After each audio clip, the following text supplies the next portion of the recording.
The thing that really, I believe, hurt my dad was that he gave his heart, his soul to help another brother, and then that brother comes back and then like a knife cuts him. In one corner, boxing history's most favored pugilist, a braggadocious icon whose sharp tongue and poetry could build up the magnitude of a fight and also belittle any man who was pitted against him. And in the other corner stood a humble man of indomitable courage, a pure fighter through and through. Boxing is referred to as the sweet science because of the majestic prowess its practitioners often display. But the sport continues to thrive because of hardened men who are willing to put it all on the line in front of thousands of fans. Men like Joe Frazier, a fighter not inhibited by fear, who should be remembered by fans as the ultimate crowd pleaser. While Muhammad Ali's legacy has been blessed with adulation and has been accorded the highest status in boxing, Joe has been tagged merely as the opponent. Rainy Day Boxing brings you Joe Frazier, a boxing legend. Frazier, hailed by Dempsey and many of the others, one of the most devastating punchers of all heavyweight champions. If you hit him, he liked it. If you missed him, he'd just get upset and come after you more. I was afraid of Joe Frazier because there wasn't any hype. What you saw is what you got. Man took a terrible beating. He wouldn't fall. I said, "Are you crazy?" I hit him there. I said, "You must be crazy." He said, "Yes, right. I'm crazy." Just kept going. I'm crazy.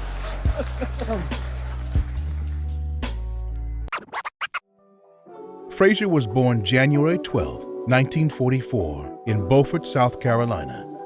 Then known as the hunger capital of America, Joe was raised in crushing poverty, a no-frills upbringing, working 12-hour days on the farm.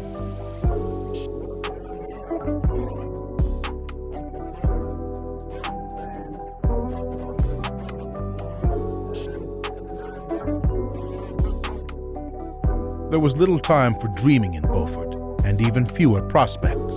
But when his small town organized an exhibition boxing match, Joe's optimism would forever change. Joe Louis, the heavyweight champion, came into Beaufort. Joe was there. He promised his father after he saw Joe Louis fight, he said, "I'm gonna be a fighter one day." Young Frazier made his own punching bag, filling a burlap sack with corn cobs and sand. No matter how grueling the workdays were, Joe always made time for his sack.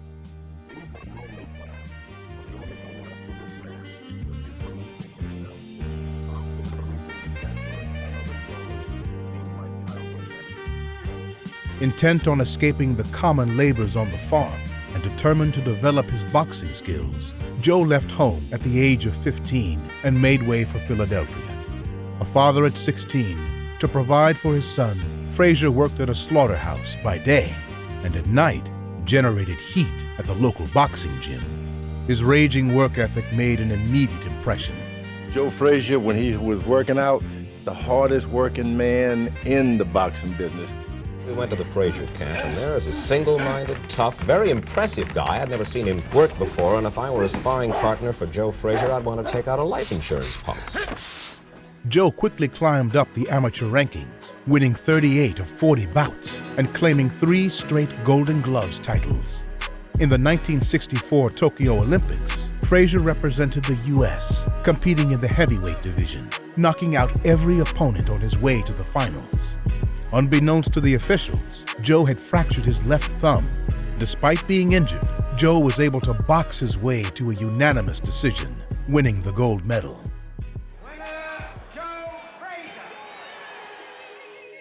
Shortly after the Olympics, the All-American Smokin Joe turned professional. Short for a heavyweight, but full of courage, Frazier fought with a frightening intensity rarely seen before in the ring. From 1965 to 1967, Frazier burned a hole through the heavyweight division. Joe Frazier stood 5 foot 11 inches tall and weighed 205 pounds of compact muscle that was conditioned to bulldoze another man's mind and body for 15 rounds. From the opening bell, Joe would come out akin to a locomotive, perpetually bobbing up and down. Frazier sought to exert his will upon his opponent, digging shots into their liver, their kidney, and even targeting the heart. And as his victims clinched onto him for dear life, Joe would wrestle himself free and continue to brutalize their internal organs. Their only option was to retreat, as this unceasing force relentlessly pursued them. Joe Frazier was a truth machine, and if you weren't in supreme condition, he would find it out. Ramos is being battered now, and Ramos is down. If he hit you in the kidneys, you'd pass blood for a month. And if he'd hit you in the ribs, you wouldn't breathe right for 6 months. And if he hit you in the jaw, you were down. That's the left hook, and that does it. I don't know anyone who gets the sheer joy of combat the way Joe Frazier does. When he shot the right hand at me and caught me with it good, I said, "Sister, you can't hit. I done take everything you sold. You ain't got nothing."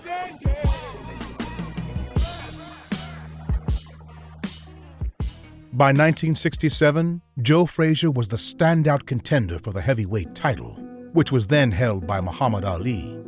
To the large anti-Ali community that existed in that time, Frazier was seen as a stoic man who could hopefully dethrone the controversial champion and restore dignity to the fight game. Ladies and gentlemen, Mr. Muhammad Ali has just refused to be inducted into the United States Armed Forces. For refusing military induction, the governing bodies of boxing immediately stripped Ali of the titles, and a ban was placed on him by every commission in the country, preventing him from fighting.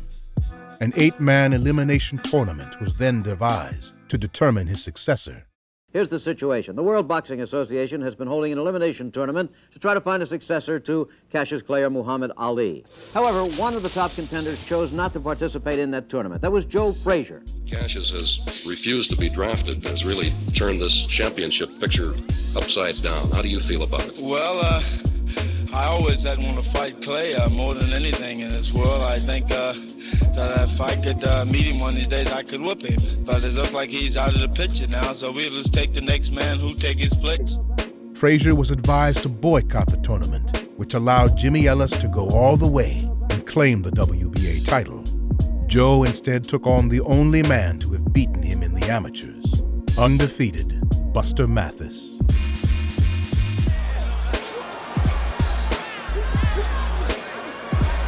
Frazier is smiling. Wow, Mathis was rocked. And the referee is going to stop the fight. And I took all the steam out of him in the first 3 rounds or 4 rounds. And I see that. So therefore, it wasn't no sense. Wait a minute. Here comes Jimmy Ellis. He ain't Now, no champ. I don't even stand with him. when do you want to fight Frazier? I'm ready to fight him tonight. I'm ready tonight. I'm going to beat you. After Joe's triumph over Mathis, New York and 4 other states recognized him as the world champion. The victor of the 1970 showdown between Ellis and Frazier would be accepted as the new heavyweight king. Well, Jimmy Ellis is going to be in this ring in a few minutes. Do you have anything to say to him before he goes in? All I got nothing to do with to train hard, Jimmy, and both men win. Frazier is strong, sensing the kill, trying for it. Joe Frazier in utter dominance now. Frazier giving it to him and giving it to him. A left, a right, a left. Down goes Ellis. Ellis standing there. Oh, a tremendous left hook. This fight is over. It is over. The winner, heavyweight champion of the world, Joe Frazier. To his contemporaries, Frazier seemed unbeatable. But public opinion of Joe was that he was a pretender, merely keeping Ali's belts warm. Until he fought the real champion, his legitimacy would always be in question. For Joe Frazier to be a champion, he's got to beat me. See, those eliminations are only imitations. He's not the real champion. I consider myself the heavyweight champion of the world until the champ get back in action again. I assume you're talking about Muhammad Ali. That's right, I would like to face him. And how do you think that would come out? Well, I think I'll take it. Not satisfied with Ali's second-hand glory, Frazier desperately tried to get his rival's boxing license reinstated, publicly lobbying for the ex-champ, privately lending him money to survive, and even asking President Nixon to support Ali's licensing. After a 3-year hiatus, the ban was finally lifted. A matchup between Ali and Frazier could now become a reality.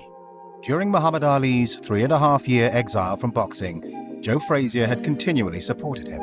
But when Ali was allowed back into the ring, he dramatically turned on his one-time friend and ally. Well, number one, he's too ugly to be the world heavyweight champion. His nose is flat, he's ugly, he can't talk.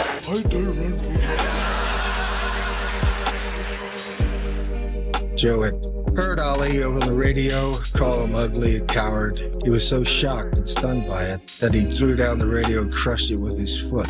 Yank Durham and myself is responsible for Clay to get a license. And after he got a little foothold, he tried to do everything and say everything to put me down. Joe was the butt of Ali's jokes that were being heard around the world, and the people were eating it up. Frazier was cut from a different cloth. He allowed his fists to do the talking. There was a cruelty in Ali, demeaning a man who didn't possess the same verbal jousting capabilities as himself, and especially one who had no intention of playing that game. With the build-up taking place in such a politically heated era, Ali took it upon himself to endow the event with a good versus evil aspect, having no hesitation to characterize Joe with the worst label a black man can receive. Because he's the Uncle Tom. Well, he came from a very, very humble background. I don't care, he's the other type Negro. He's not like me. Joe Frazier's worse than you to me.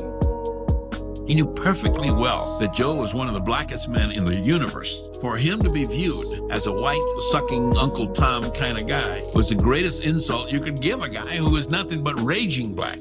My skin is blacker than him. I grew up in a ghetto. He grew up in the suburbs. He's making me the white guy because he has a gift from God that he can talk better than me. He said his sons were taunted in school, and he felt dehumanized.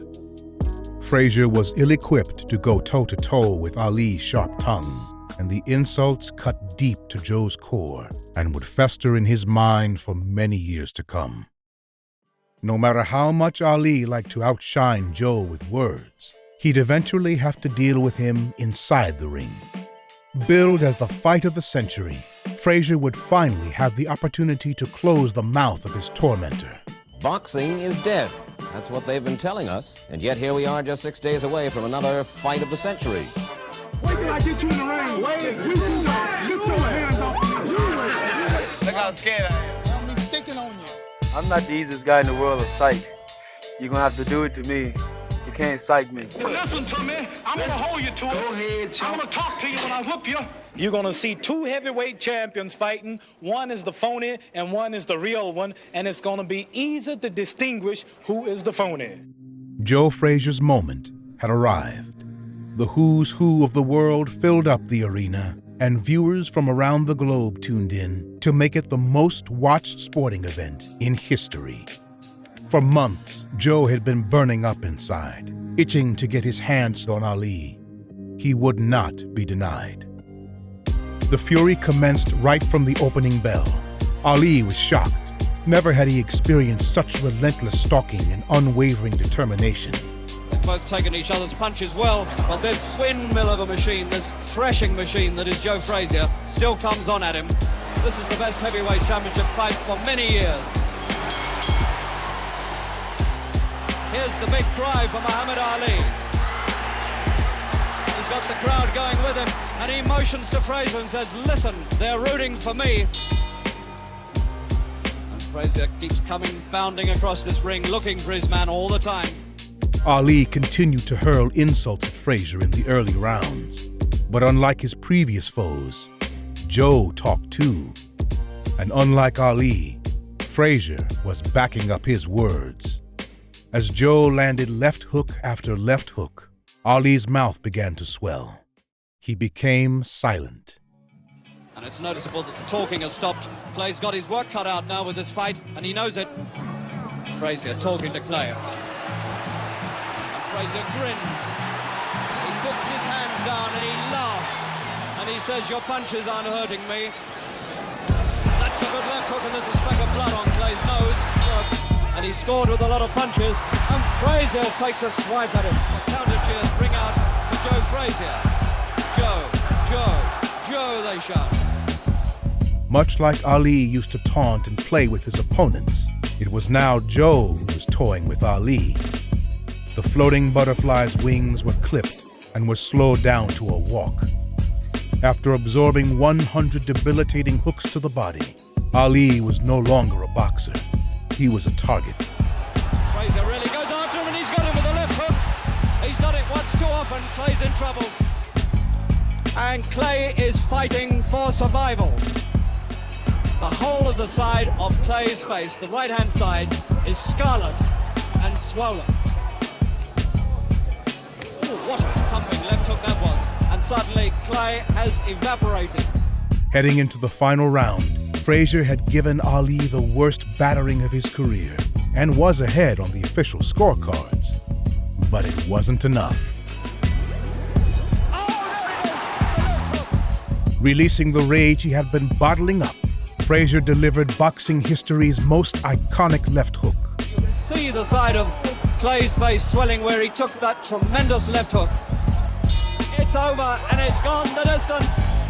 The winner by unanimous decision and still heavyweight champion of the world, Joe Frazier. After the smoke had cleared, Ali knew Joe was a different kind of man than he had ever dealt with before. Silent as he left the ring, Muhammad Ali had no words left to say. Frazier emerged from the fight the undisputed champion, but he was a weary, battered victor after 15 punishing rounds. I just let him know, man, I can take anything that beat this out and some more. That's why I did it. I let him know he can't hurt you. He might cook me, but he can't hurt me. The victory was short-lived for Joe, as he would spend the next 30 days in intensive care. As believed by many boxing historians, the shelf life of a swarming toe-to-toe fighter like Frazier isn't long. Joe would never be the same after those 15 grueling rounds. Joe Frazier was admitted to the Joffre Pavilion of St. Luke's Hospital this afternoon, suffering from extreme fatigue and high blood pressure. I went over to the hospital. It was very sad to go there. There was nobody there at all. He was very close to death. At Kennedy Airport this morning, Joe Frazier and his rock and roll group, the Knockouts, departed for a 6-week European tour. His motivation had begun to desert him. It was almost a year until he fought again.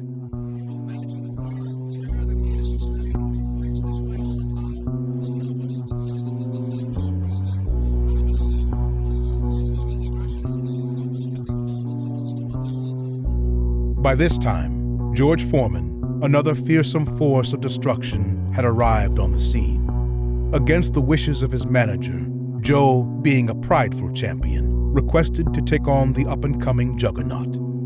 Styles make fights, and unfortunately for Joe, there just wasn't any possibility of his come-forward approach working in this matchup. We'll find out tonight how much the Ali fight took out of Frazier. Down goes Frazier! Down goes Frazier! Foreman is all over Joe Frazier! Frazier is down again! Frazier's knees buckled! He is down! He is rising! He is game! He doesn't know where he is! What's amazing about Frazier is at the end, he's dusting off his gloves, getting ready to go back out. Frazier was just going back out. You ask me how well they fight, I don't know, but I can tell you one thing, he punched good. He punched very good. A year later, Ali would go on to reclaim the title from George Foreman, setting up a final confrontation with Smokin Joe. Ali's team, thinking Frazier was a washed-up fighter, thought they were gifting poor old Joe with a payday when they agreed to meet him once again. The bitter feud resumed as Ali continually provoked Frazier. Joe's distaste for Ali was palpable. It will be a thriller and a chiller and a killer when I get the griller in Manila. I know, man. Hey, it's Joe Frazier! Joe Frazier! Joe Frazier! This is a fight between him and I, and it doesn't concern other things that he throw in the game and try to fight you with. This is the problem. Joe Frazier over there. They say all Negroes look like that. When he called Joe Frazier a gorilla, And he made fun of the darkness of his skin and the wideness of his nose and the bigness of his lips. He was touching some real sore spot. I can't see anywhere I look like any gorilla. We supposed to be from the same ancestors. Joe Frazier's just an ordinary individual. He's not intelligent. He's just a flat-nosed, ugly pug. It's not going to be a first-round knockout. If it gets to that point, I want to go over and help him up. You know what I'm saying? I want to take him to the distance. I want to take him to the bridge. 15 rounds. I want to beat on him. I figure like when you knock a man out, you take him out of his misery.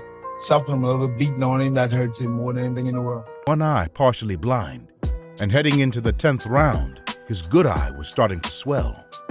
In a demonstration, yielding was not an option. Ali went back to his corner and said, cut him off. He was exhausted. It looked like Ali was going to have to quit in the corner. He couldn't breathe. He said in the corner, I feel like I'm dying. While Ali was pleading with his corner to stop the fight, Joe, despite being virtually blind, was desperate for it to continue. I said, let me go out. He said, you can't see it. I said, I can visualize it. Don't worry about it. He said, no. So I said, okay. Frazier in the end had to quit, and Ali's out on his back in the ring. He's collapsed. Ali has collapsed on his back. He is tough. He's a great fighter. Joe, were you disappointed it would stop? Well, I wasn't happy about it. He didn't want to stop. He didn't want to continue going on. Frazier was an unpretentious man who walked tall with dignity. He may not have been tall in stature, but if we measure a man by his heart and his character, then Smokin Joe was a mountain of a man. The golden era of boxing wouldn't have been as vibrant without him, and it would be an insult to Joe if his role in boxing history were to be labeled as Muhammad Ali's arch-rival. His win over Ali in their historic first fight, and the effort he gave to gain that defining achievement, should give him universal recognition as one of the greatest fighters ever to lace up a pair of gloves. He's got a hard left hook. Listen, he hit me so, I'm going to give him credit. He hit me so hard it jarred my kinfolks in Africa. I mean, he was hitting me hard. A guy who came here and worked his way up from nothing and won the heavyweight championship of the world and should go down as one of the 10 greatest heavyweight champions of all time, and probably won't.